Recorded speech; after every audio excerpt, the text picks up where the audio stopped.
Открывая совещание, премьер Ингушетии Владимир Сластенин по традиции подводит итоги прошедшей недели. Она была насыщенной и результативной. В регион привлекаются инвесторы, развивается экономика. На прошлой неделе состоялось очень хорошее мероприятие в торгово-промышленной палате города Москва.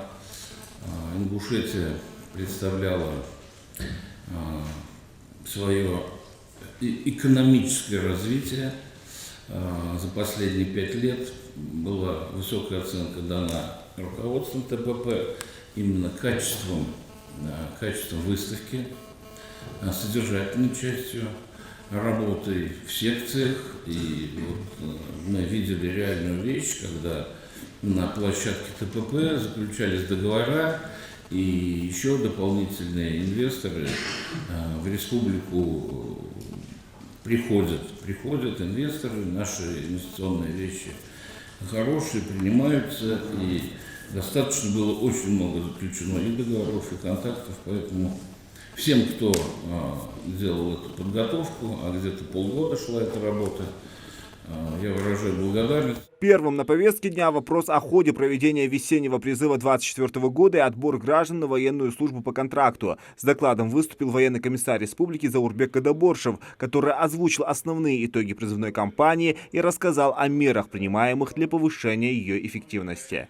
Нами работа проводится на постах выездных и стационарных, где сотрудниками ГИБДД останавливается транспорт, и граждане призывного возраста, которые в списках, которые мы передали в органы внутренних дел, числятся, им вручаются повестки.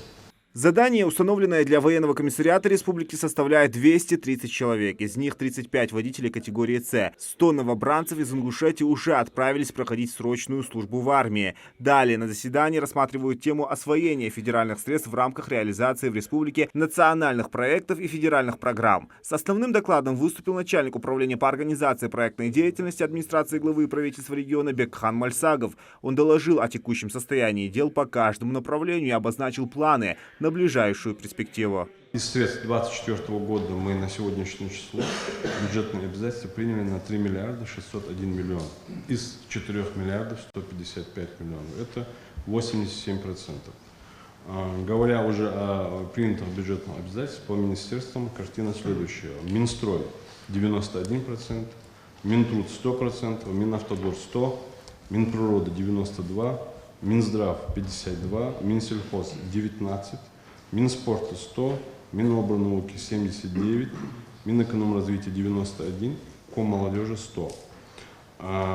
По принятию бюджетных обязательств и то поручение, которое было дано с федерального центра по подписанию контракта по объектам капитального строительства, это поручение практически выполнено, за исключением одного объекта.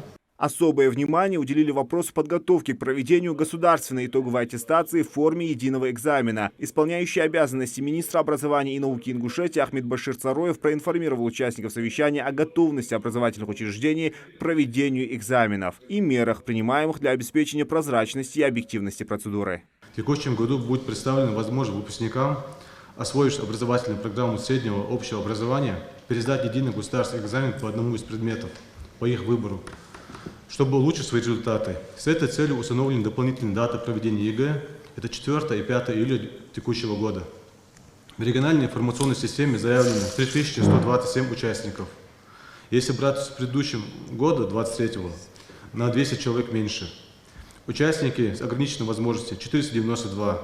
Выпускники текущего года 2416 человек. Выпускники среднего профессионального образования 73. Выпускники прошлых лет 427. Выпускники, не завершившие обучение в предыдущие годы, 71. Выпускники 10 класса 140. На совещании также обсудили вопросы подготовки к летней оздоровительной кампании. Так, по словам министра труда, занятости и социального развития Ингушетии Хаджибекера Муталиева, в ней принимают участие 3 республиканских стационарных лагеря отдыха с круглосуточным режимом пребывания. Подведомственный Минтруду детское оздоровительное лагерь имени Комарова, подведомственный Минтруду детское оздоровительное лагерь РЗИ и Центр военно-патриотического воспитания и подготовки молодежи к военной службе «Молодой патриот» подведомственное учреждение Коммолодежи. В указанных лагерях в течение смен продолжительностью по 21 день залито, отдохнут и оздоровятся 1114 детей и подростков.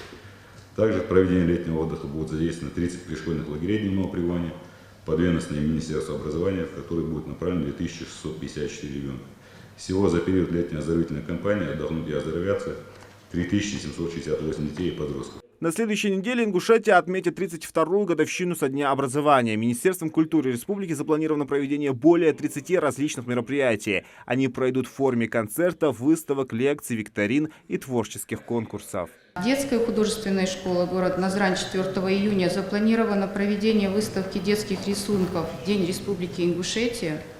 В Центре культурного развития город Магаз 3 июня состоится выставка детских рисунков «Моя Ингушетия» и поэтический час «Стихи о родном крае». Читают воспитанники центра, а 4 июня состоится показ документального фильма «Легенды Ингушетии». В Государственном колледже искусств Республики Ингушетия 3 июня состоится показ литературно-музыкальной композиции «Любимый край, я о тебе пою».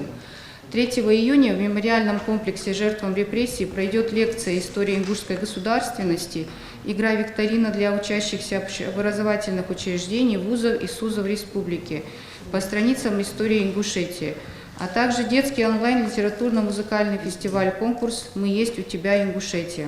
В завершении совещания затронули ход работы по реорганизации и ликвидации государственных муниципальных унитарных предприятий, состояние пунктов временного размещения граждан, эвакуированных из зоны проведения СВО, а также при возникновении чрезвычайных ситуаций. Зелимхан Калоев, Сулейман Костоев, Магаз, 24.